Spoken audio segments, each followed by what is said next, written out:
Good evening. I'm Cathy Lewis. Welcome to What Matters. Tonight, our editorial roundtable featuring representatives from the Daily Press and the Virginian Pilot, along with the faces behind two blogs whose readerships are growing. Tonight, we'll consider presidential politics, the political drama in Gloucester, and other issues as well. Kimball Payne joins us from the Daily Press. He and colleague Hugh Lessig are also the faces behind shadplank.com. Don Lozado writes for the editorial pages at the Virginian Pilot. Vivian Page is a blogger whose love of politics came into bloom when she ran for Norfolk treasurer. VivianPage.com is primarily focused on Norfolk politics, but she also comments widely on other issues as well. And Brian Kerwin joins us. He works for Work Public Relations by day and is an actor and blogger by night. The son of political activists from both major parties, he grew up to be his father's son, and you can find him on the conservative blog BearingDrift.com. Good to have all of you with us tonight. Yeah. I was thinking about this idea that, 5-6 years ago, if we did an editorial roundtable, we would certainly have the two of you here, representatives of what we would call the mainstream media, or as the folks in the blogosphere call it, the MSM. But the two of you would probably not have been part of that conversation. So thanks for being here tonight. And what does this say about the way that life is changing, Vivian Page? I think we're getting our information from different sources now. I think that there's a lot going on with the mainstream media that drives a lot of what bloggers are looking at, but at the same time we're allowed to have our opinion. It's like an op-ed page every day from the perspective, whatever perspective you've got. And so what have you been blogging about recently?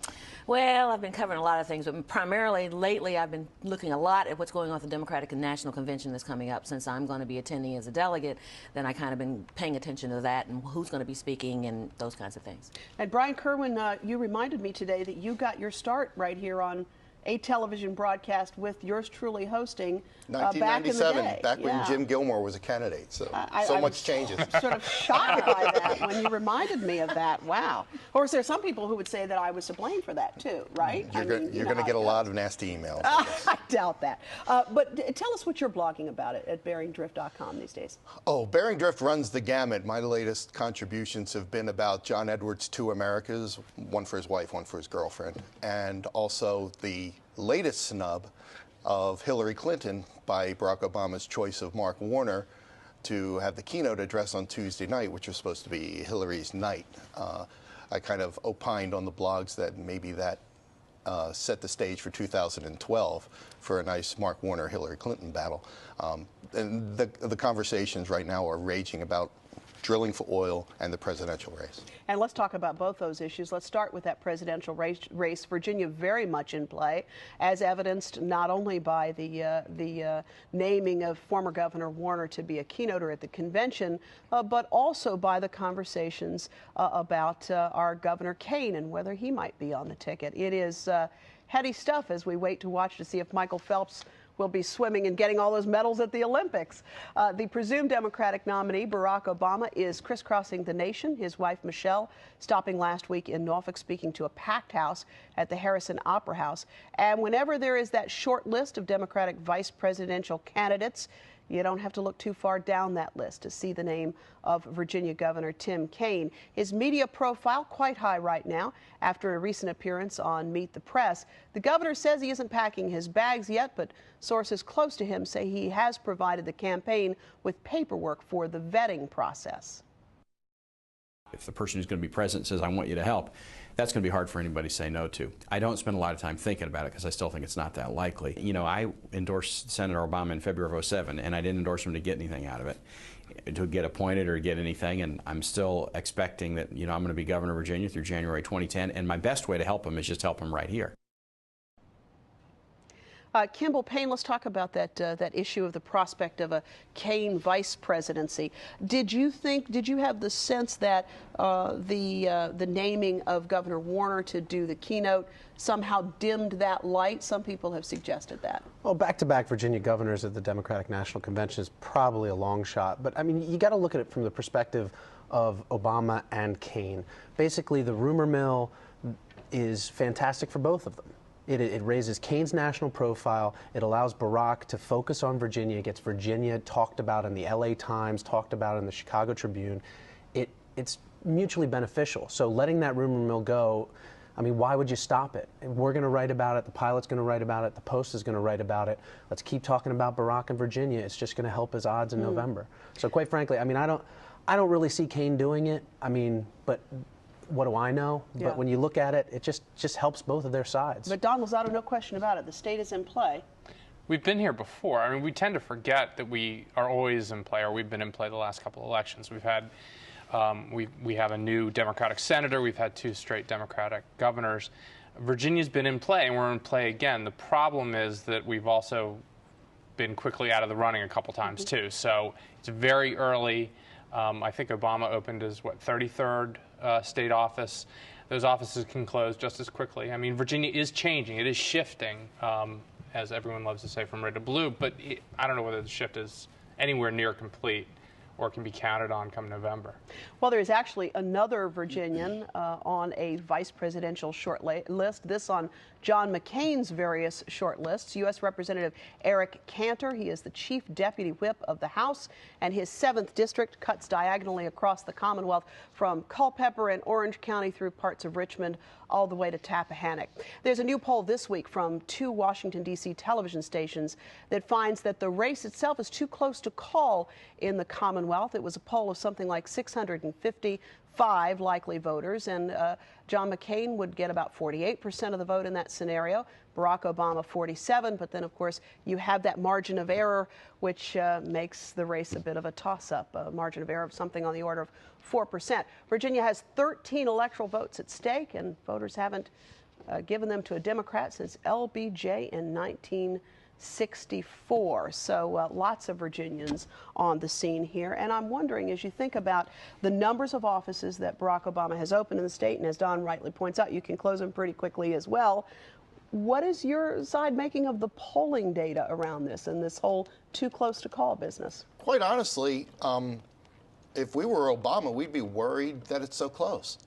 This is a year that's supposed to be a tidal wave like '06 for the Republicans, not even have a chance. You know, we nominate John McCain. It was going to be Hillary or it's going to be Barack Obama. We still don't know.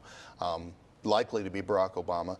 Republicans should be down 20 points. I would love to watch the convention with you, Brian Kerwin. We have a little insert in the bottom of the screen.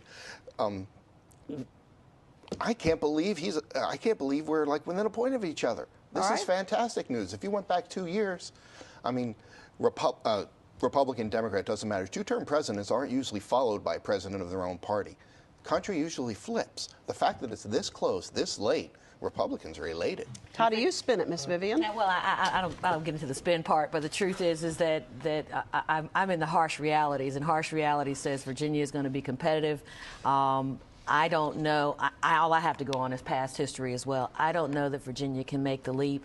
I'm hoping Virginia can make the leap, but I don't see it happening. I don't think the electorate has changed that much in the last 2 years. And when I look at 2 years ago when we had the race for Senate and looking at the blue parts of the state as opposed to the red parts of the state, it's going to be tough. It's going to be very, very, very tough to pull it off. And so folks are going to have to work really, really hard in order for that to happen. Do you trust the polling, Vivian? I mean, No. we've been through this before in Virginia. I mean, the Wilder effect. Yeah, I don't trust the polling. I never. How much of a factor do you think it'll be? This far out. I just don't trust it this far out. I think we're too far away. There are too many people who still are watching the Olympics, who have not paid any attention. If we're this close in October or even late September, then I'd say the Democrats have something to worry about. But the truth is that because that's a valid point that Barack should be that much further ahead. Oh, but I mean, you can't expect a blowout. I mean, there's never going to be a blowout. No, it's not going to be 20 points. The race is going to tighten points. up in September and October, and we're going to be battling down the stretch, and no one knows exactly how everyone's going to vote. I mean, it's August, and we're already seeing attack ads. I mean, It's early. this is going to be UGLY. Well, I don't disagree with you there, but what we're not seeing that we saw 2 years ago, in particular, it was at the congressional level. We're not seeing any noise from those races, which also drives some of the other consciousness about what's going on above. So while poor Gilmore, I guess he doesn't have any money to go on television, but Mark, 171,000, I think he's got, 117 compared to Mark's 5.1 million. Kind of difficult to fight a battle. That's certainly going Goliath. It's a brave new world. It's brave, all right. So we've got some things that's going on below down below, that's not driving the stuff at the top. So and you talk about trust of the polls and the numbers of polls that are out there, and I don't know about you all, but honestly, I think I get a poll call every night at my home asking me how I'm planning to vote, and I always say, well, I work in media, so I can't participate in polls. How do you deal with that as a reporter? I mean, we know where Vivian stands, we know where Brian stands. How about you? Well, I have to be hypersensitive about it just because I cover politics. Right. I mean, if I'm writing about Virginia Tech football, maybe I don't have to worry about telling people how I lean, but it's not about, I mean, I don't vote. You don't vote? I do not vote. If I get out to a campaign event, I'm either blogging about it, writing about it, gathering background. Quite frankly, I mean, I just don't deal with the polls at all. I read their numbers when they come back in, but I'm not a part of the system. Yeah. I try and stay as out of it as I can. And You're only human. Yeah, you just voted recently for the first time. Yeah, I voted in the first primary in years. I wrote about it too. I mean, it just seemed to me that there was an opportunity there to actually have a say in a primary for the first time. And because my job is, I get paid to have an opinion, right. It's okay. But for years when I was in the newsroom, I avoided voting, same way Kimball does. I simply didn't want to be involved in the process. And if I get the calls about, even to this day, if I get calls, polling calls, I will take them only if there's something that I can learn from them. If they're a push poll, or if it's somebody doing negative polling, or they're trying to game me in some way, I'll listen in because it gives me an insight into what the campaigns are thinking. But otherwise, I do the same thing you do. I just say, sorry. And your public editor, Joyce Hoffman, had an interesting take on this. She said she used to feel that way, and now she sort of feels like it's something that as a citizen, you shouldn't be blocked out of actively participating in the citizenry because you're a journalist. I wonder. I mean, I think that's partially the influence of the blogs and sort of more transparent media, where their biases are sort of out there for everyone to see.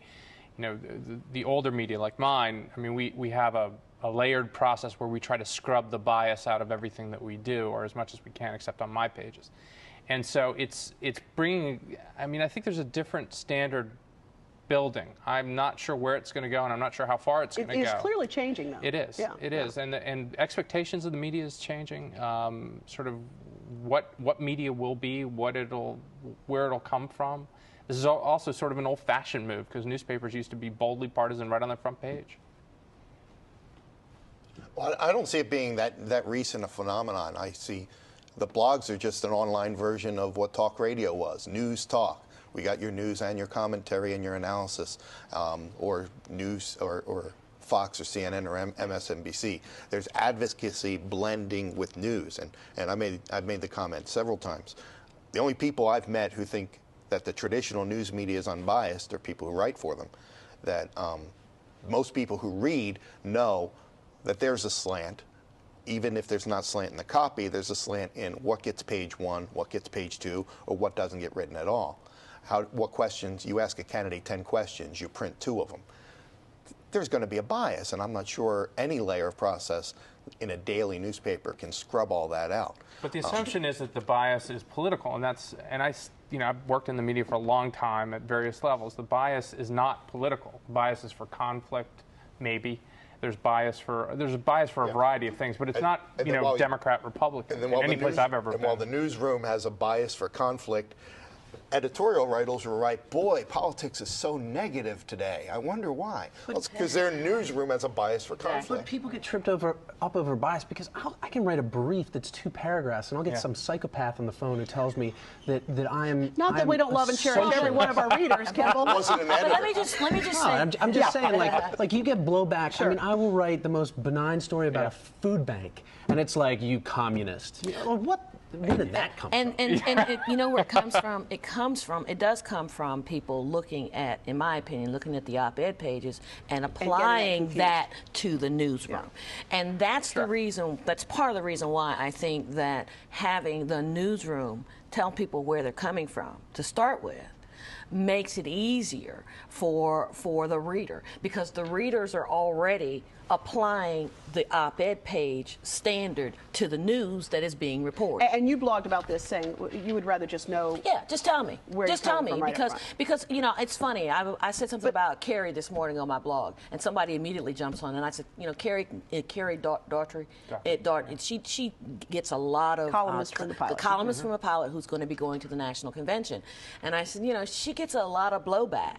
And somebody said, well, yeah, she gets a lot of blowback because you're not a Republican. And I went, no, if you read what she writes, she gets blowback from both sides, which tells me she must be doing what she's supposed to be doing. But that's just the nature of the beast. But you're asking me to put something out there. Do I check off a questionnaire? I mean, exactly. I haven't voted in God knows, I mean, since I was 18. I don't go to political conventions. I don't get on one side. My job is to sit there and say, what's the issue? How can I play it down the middle?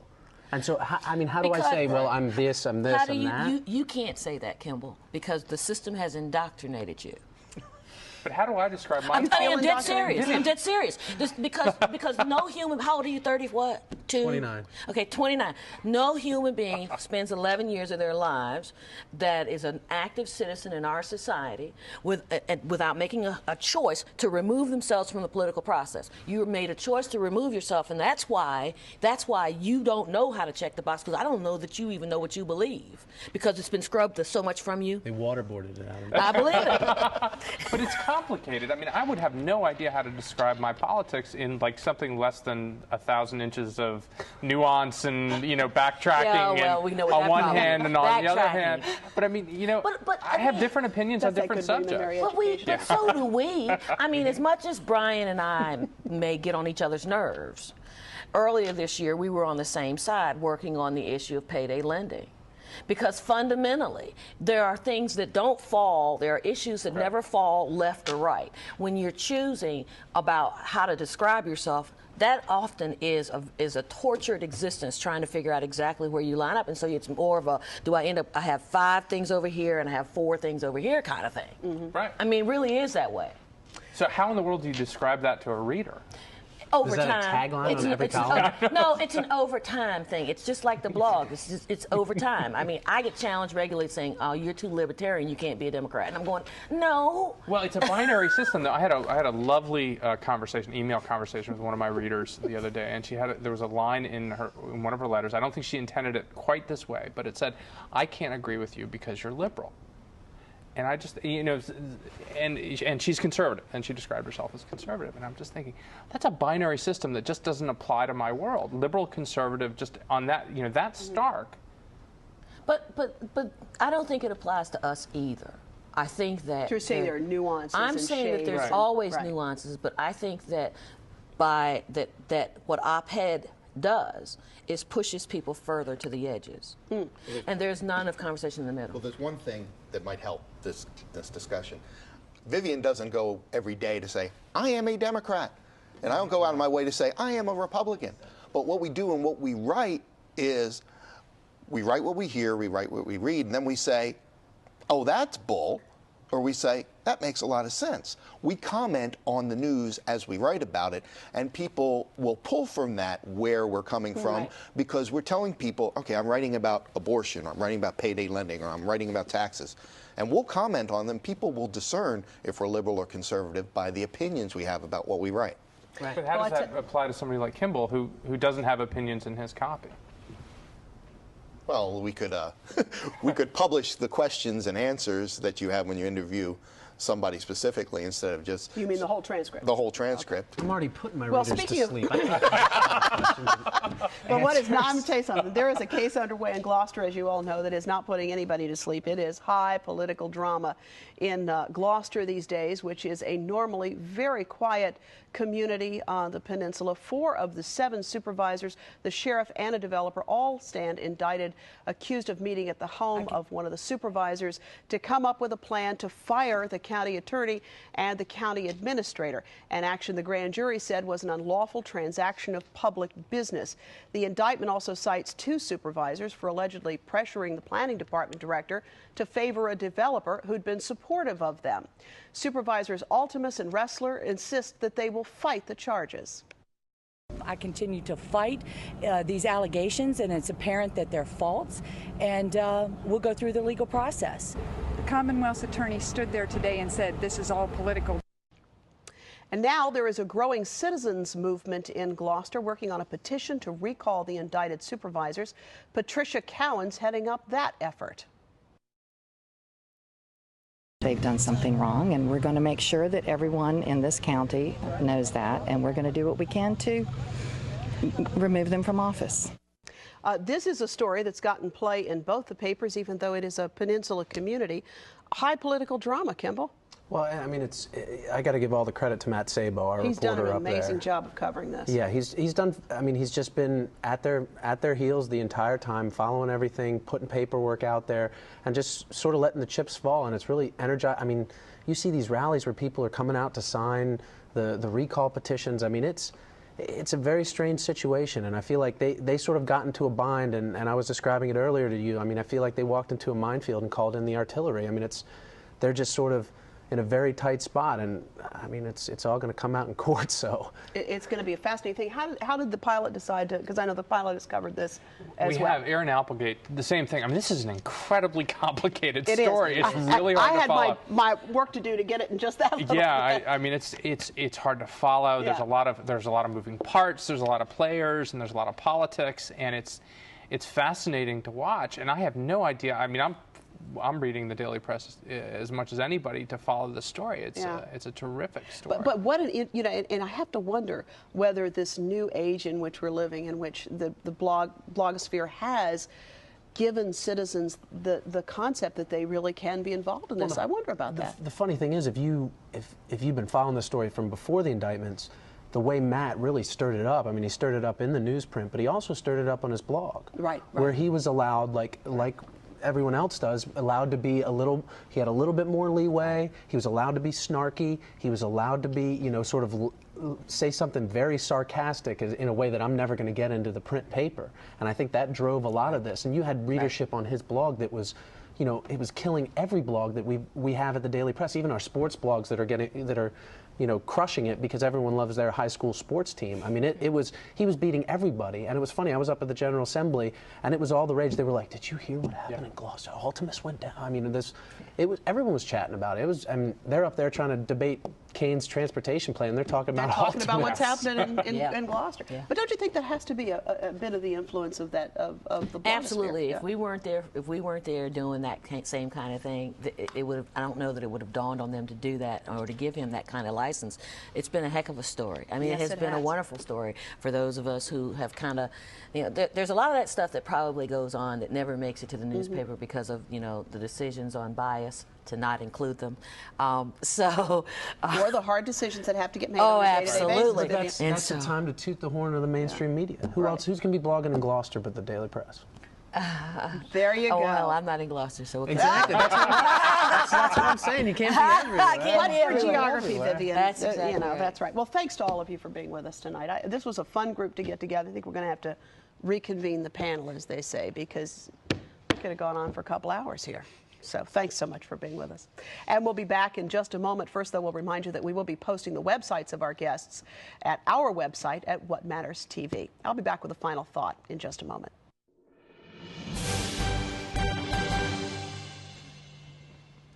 Most of us in the television business know that the Olympic Games are a ratings juggernaut. It's tough to compete with the human drama of a 23-year-old swimmer becoming the greatest Olympian of all time. But as I was watching the opening ceremonies, that evocative spectacle of 15,000 human players and state-of-the-art electronics, I found myself thinking that it'll be a hard act to follow for London, which will host the Games in 2012. And since this is our editorial roundtable show, I should note that the editorial writers at The Guardian propose an idea that might be worthy of exploration. They suggest giving the Olympics a permanent home on each of the 5 continents, among which the Games could then be rotated.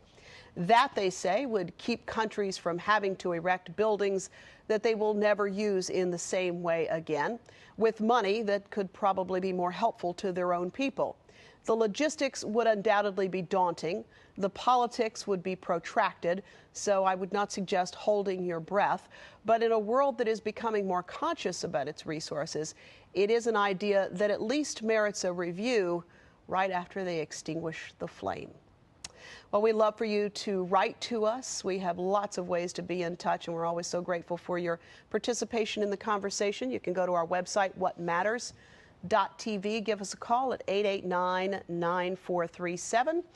You can also mail us by postal service at WHRO 5200 Hampton Boulevard, Norfolk, Virginia 23508. And by the way, when you do log on to the website at whatmatters.tv, you will be able to see and log on to the blogs of the different guests that we've had in this program represented. So that'll be a neat opportunity for you to look at some news sources you might not ordinarily check out. Next week, a look at the upcoming Democratic National Convention from the eyes of some who will be in Denver. I hope we'll see you next week. Thanks for watching.